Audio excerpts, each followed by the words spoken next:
Beautiful friends, welcome to another light language reading. Happy Tuesday, happy new moon, and happy solar eclipse day. Wow, what a beautiful, beautiful day. And I love when these readings time up really well with all these wonderful things happening in the sky, in the universe. It has been a profoundly sweet and simple and nourishing day, and I wonder how all of these events have been for you. I also wonder if you had a chance to actually see the eclipse earlier today. I unfortunately don't have the right gear, but I did manage to catch a small glimpse. So happy solar eclipse to you. There's a lot of stuff going on. And so we'll dive into it. And of course, first, as always, just a second, yep. As always, I invite you to say hello if you're watching this, leave a comment, let me know how you're doing, how you're feeling.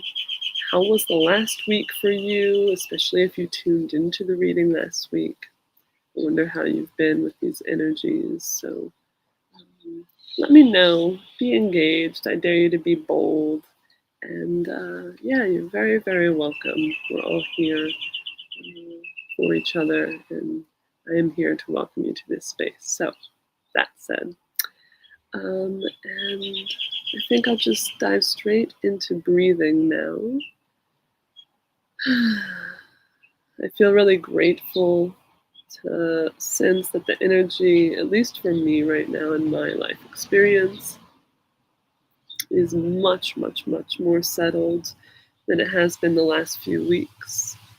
It's strong, it's wise and mighty and elegant and graceful, but I believe that we've really created some spaces these last 2 weeks, especially, to let it land in a softer, more easeful way. And I also sincerely hope that you're having this life experience too, and are able to start reaping the fruits of the work that you've done. So today, in these breaths, I want to invite us to, honestly, the word coming to me is Eden, as in the Garden of Eden, as in paradise. I want to invite us to step back for a breath or two into pure pleasure, into pure relaxation mode, into Eden.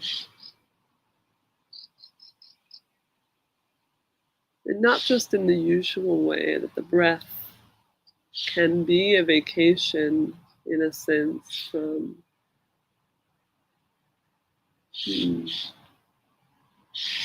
the rigors of life, the challenges we face. But in a deeply profound way, I want to actively invite each of you to actively move yourself with these next breaths into a more paradisical space, into vacation mode. So if you haven't already, I invite you to close your eyes and start taking some big, deep breaths in your own natural rhythm. We're far beyond forcing anything now.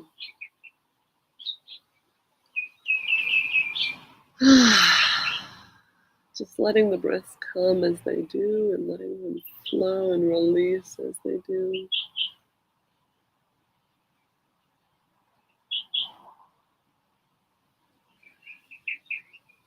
And as always, if it feels good, I invite you to inhale in through your nose and exhale out through your mouth, creating a really distinct circuit for the breath, and therefore the energy you invite in to move through your system, move through your body along a very clear path, moving in such a way that significantly activates us. And we can also use the breath right now to navigate and mediate perhaps any fears that come up. We breathe right now seeking activation, but activation isn't necessarily brutal or violent.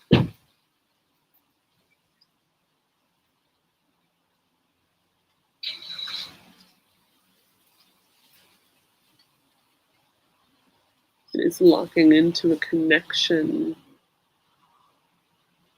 with realness, with that which is alive in our lives and the world around us, present to us in the universe. And it's strong, and we play our part, and it is an active role, but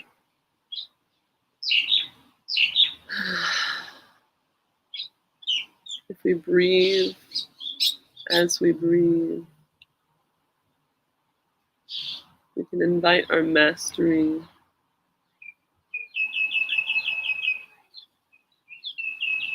the mastery which facilitates our engagement with life in a very light and bright way. There are a lot of things that happen when we breathe intentionally, but all that you need to feel about right now is simply the breath itself, and perhaps also your intention with it. Again, in this moment, we have a choice.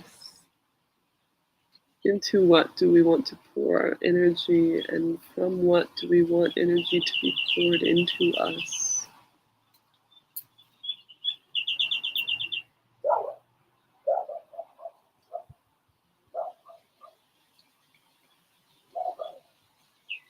And perhaps answers are already emerging for you consciously in that question. But whether they are or not, I invite you, as I said earlier, to move yourself with your breath into that place of pleasure,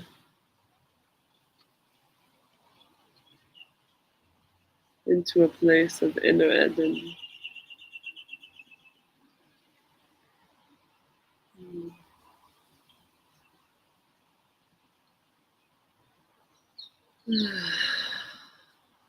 And this place can be whatever it looks like or feels like or smells like or sounds like to you. But for me, I really have the image of a lush jungle, forest jungle, rich, lush greenery, literally overflowing with moisture and nutrients. Perhaps they're a bit dewy, misty.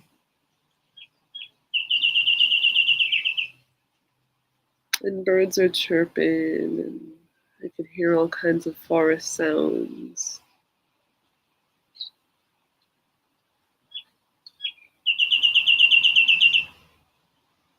And there is a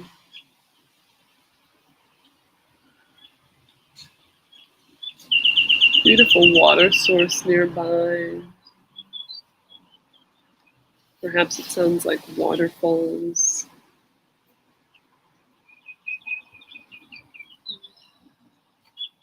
In this place, I have space for myself, space for my curiosity. I am inspired and activated by my joy. And I quite literally have everything I need around me. I have the sense of being in a place of flourishing abundance. And nowhere in me do I feel any need or lack or struggle. In this place, I'm not defined by limitations or certain expectations, even if not from the world around me, but from myself. I cannot find that lack, that limitation. The only choice I feel in this space is to enjoy and lie down or rest somewhere else in the water, on the cool forest floor,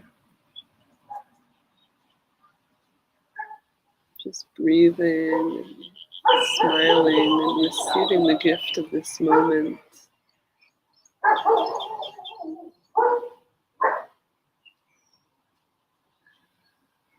Yeah.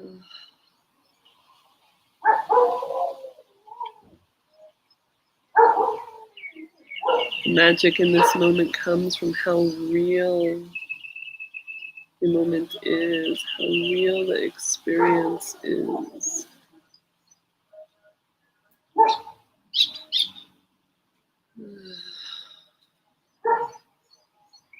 Not in terms of how vividly I can imagine or sense this place, but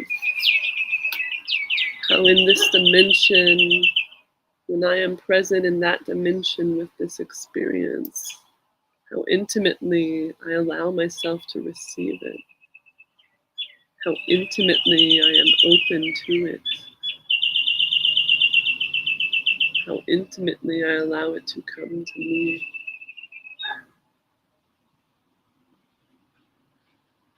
And I am deeply vulnerable.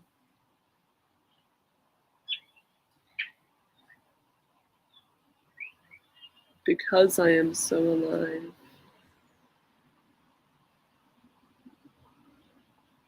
But because I am so alive, I am sovereign. I am whole.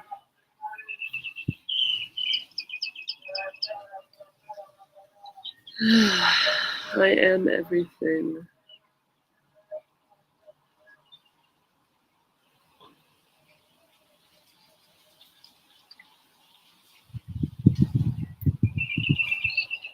So I invite you to take 3 breaths in this space, and I'll offer you some silence for those breaths.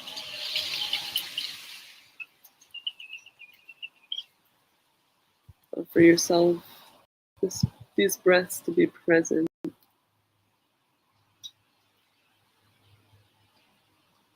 The mightiness, the realness, the magic of life.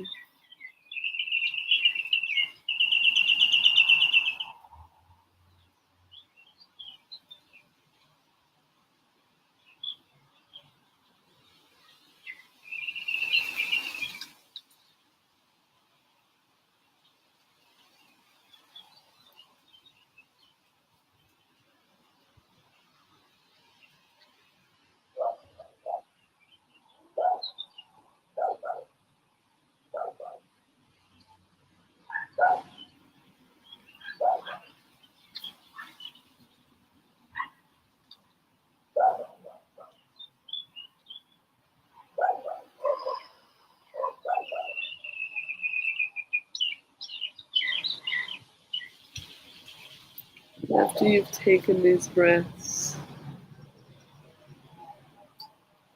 in your own time,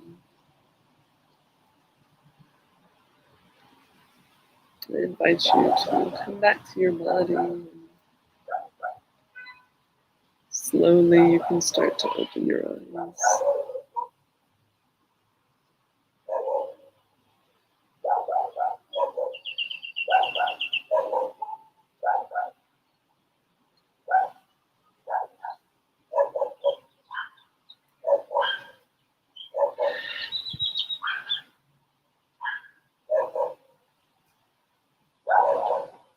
Thank you, precious ones.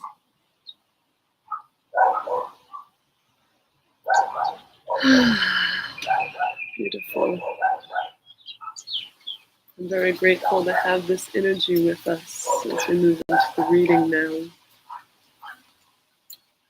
Just briefly, for those of you who may not be aware of what is going on in this space, here I am offering a weekly light language reading using the incredible tool from the Curanderos lineage in Mexico that uses shapes and colors to work with, dance with,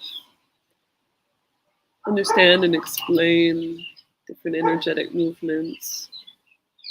And I offer a shape and color every week to paint a bit of an energetic forecast for the movements that will happen in our lives, and as well some insights in how to engage with it. And now I am going to actually choose the shape and the color.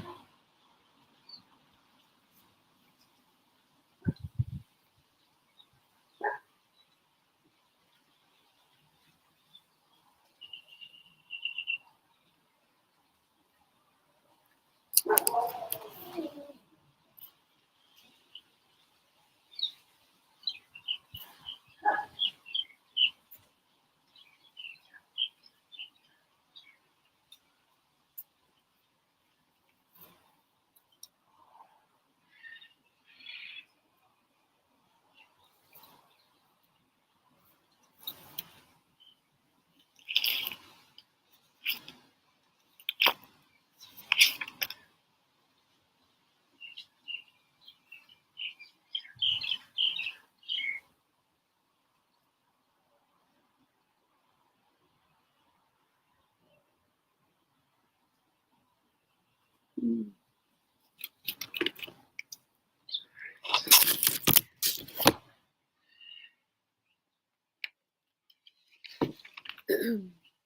right, let's see.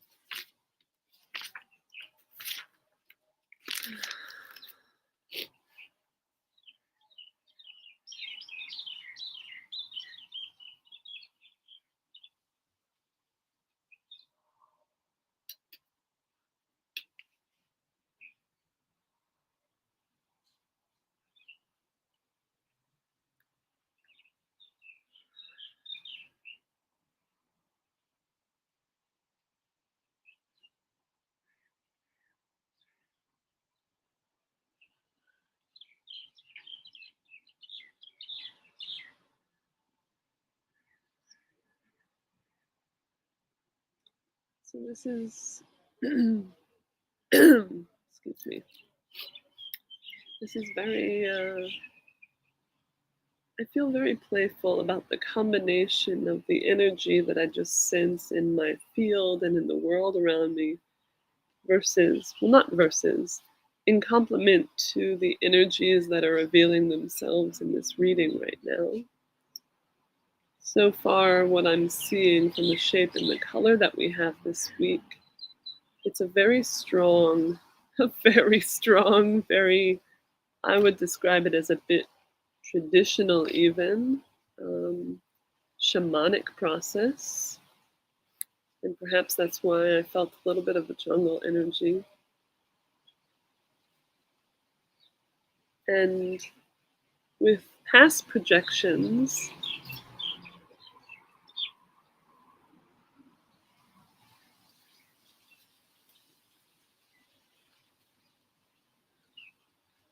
I've traditionally considered this process to be, or this type of process to be, challenging and definitely very intense in every way, including consciously. But the reading this week for me also includes the strong sense of the energy just that I'm feeling in my body.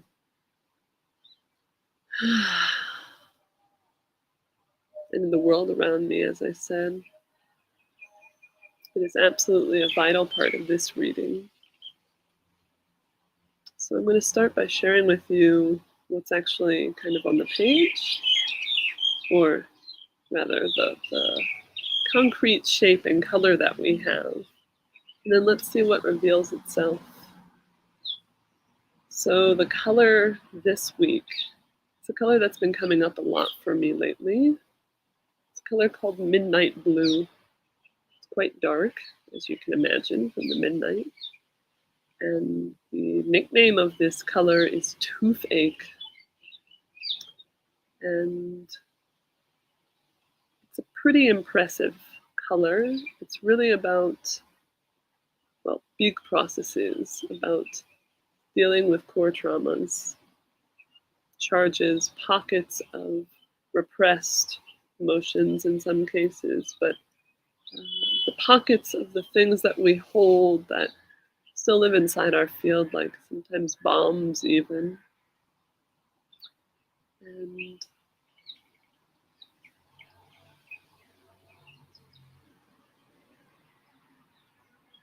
not just about physical or emotional, but on every level.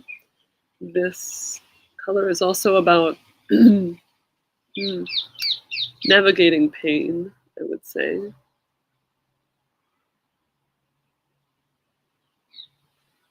Pain management solutions, let's say.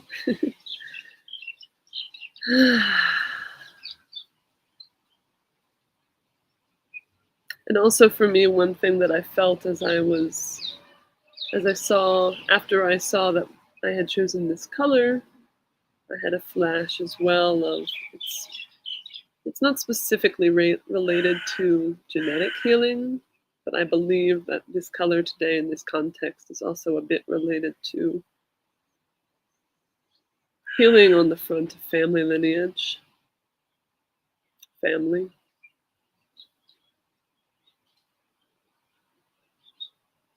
But it's ultimately about, in the same way we would deal with a toothache, it's about going into the heart of the matter, the root, the source of pain, of challenge, of trauma, and engaging with it. And and this is in complement to what I would say is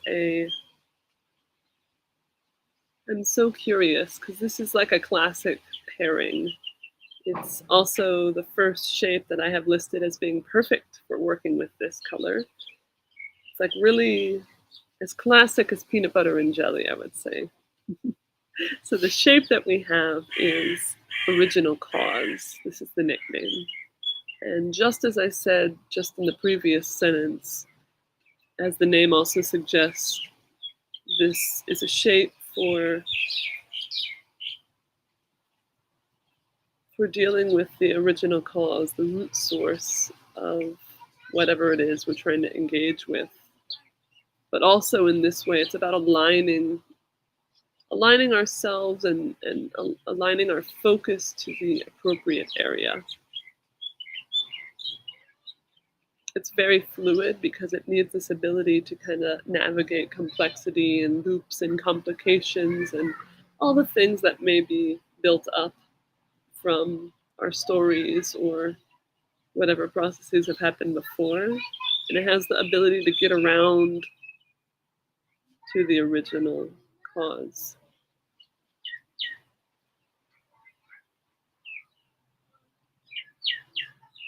So this is what we have laid out. And for me, this is not what I imagine the energy that I'm feeling to be.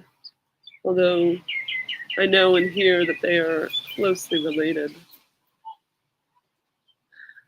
It's very kind of surgical, the energy that I traditionally understand this shape and color together and separately to be.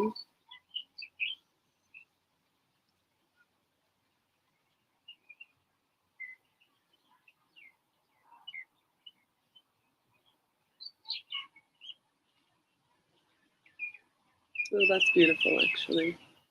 So I now understand why I'm feeling what I'm feeling and why we have these two as they are.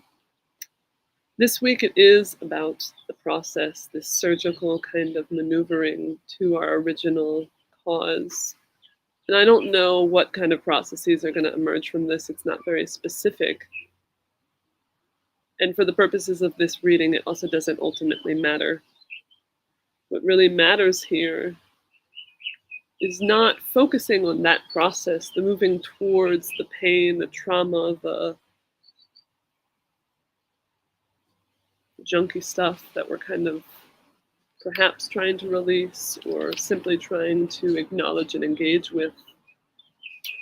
It's kind of a revolutionary ask for some of us, I think. But this week, I think it's funny how casually this process seems mentioned in what I'm feeling, um, because it's a big, big process.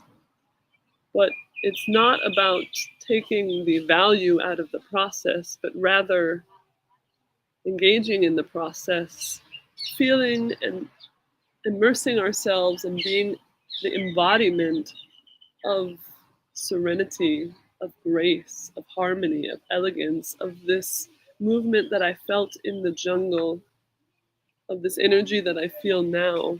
It's so fluid and it's so free. And this entire time, I've been speaking about diving into original cause and source pain and trauma. This energy is not wavered at all. It is as fluid as the energy of original cause carries and guides. And so the next level up for us is to go through these steps, go through this movement, being the embodiment of this energy, which of course looks different and feels different for each one of us. But ultimately, it's about moving through joy, anchoring ourselves into joy. And there's more than that. The joy is just the first thing that came to mind. It's something I've been thinking about lately. It's like the difference and distinction between, it's about where we put our focus. It's about the direction with which we align ourselves.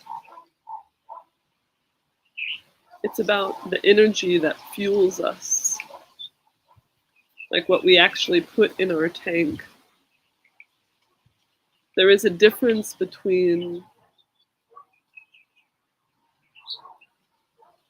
being motivated by fear or scarcity or lack or desperation or something like this. But I actually suspect many of us who may receive this message are already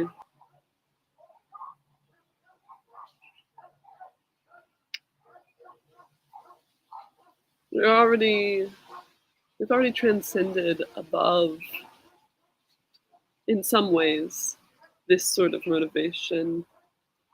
Fear is definitely a guide and it is definitely an ally, but it is not the entire driver of this spaceship. It is one part, one ally, one resource.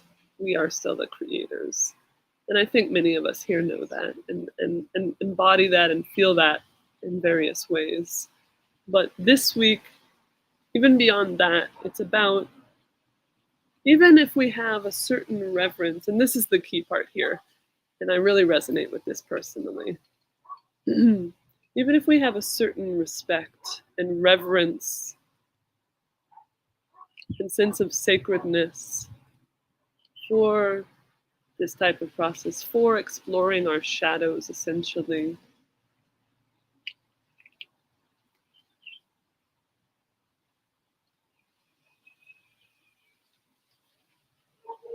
it's about exploring our shadows, still giving more weight to our light, still with a certain, perhaps we can say, percentage of presence and connection with our light. And this is what I think varies a lot between all of us and also is different from what we've done in the past. It's about working with our shadows, embodying still, persistently, consistently, and especially this, consistently,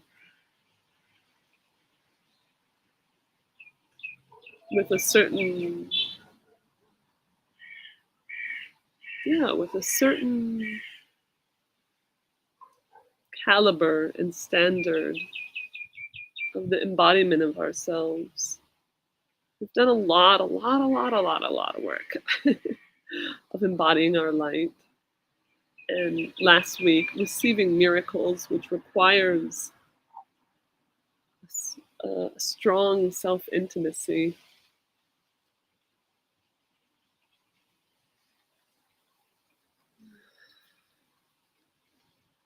But this week, it's kind of, I feel the sense, and I'm muddling through this as I speak right now because it also is something that I feel in my body that I am absolutely need to work a lot more on mastering myself. But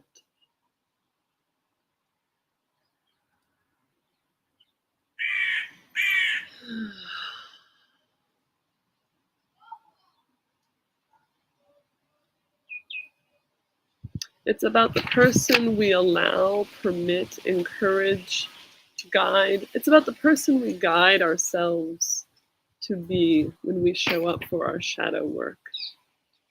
It's about the light that we emanate as we do that shadow work.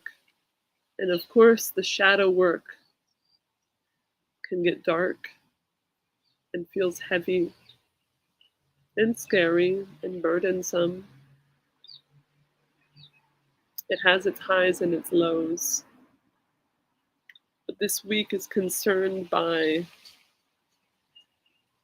our consistent embodiment, what that is as we show up to this shadow work.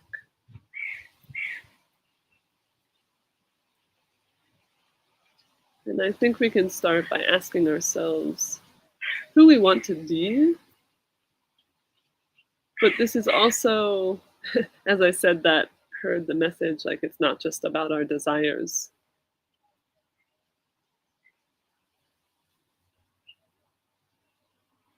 Really spending some time with the breath, in our serenity, in this harmonious,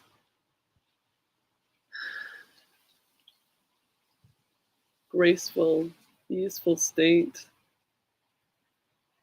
Breathing and asking ourselves who we are and who we are right now. And then being that and holding space for that.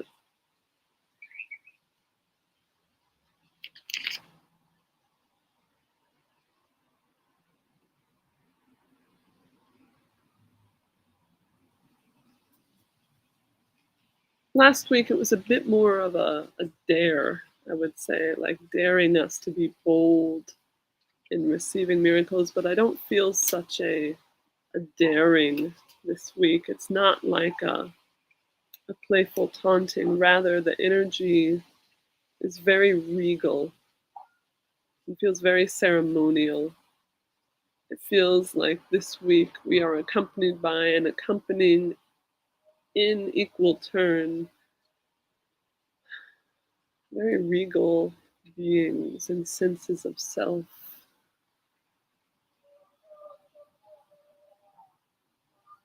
This week is about embodying. I'm just adding a few more things onto the end here, and I'll try to condense it a bit more in the description of this video. But it's about embodying our king or our queen or whichever you connect to.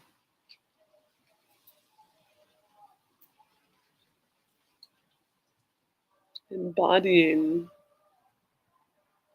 certain royal, elegant, graceful leadership in this shadow work that we are going to do. We have the solar eclipse today. We have the new moon. This has been promised. Anybody who's any degree of tuned in right now knows that this is happening. So I imagine most or all of you here do as well. And yeah, I feel like my message to you all, since there's probably a lot of people posting different pieces of the energy happening right now, my message is to share with you all and bring awareness to the fact that this week is about embodying this layer and level of the work in a very particular, thoughtful, intentional, regal way. Yeah. I think that is everything. I see this video is already quite long. If you have any questions or have any further comments, as always, please, please, please do comment in this video, in the threads below, or of course message me privately. I would love for you to share your wisdom here, share your experiences. Always really glad to hear from you. And have a really profoundly beautiful week.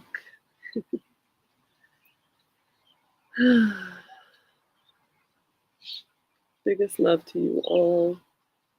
Thank you as always for being present. Love you all very much. And see you next week.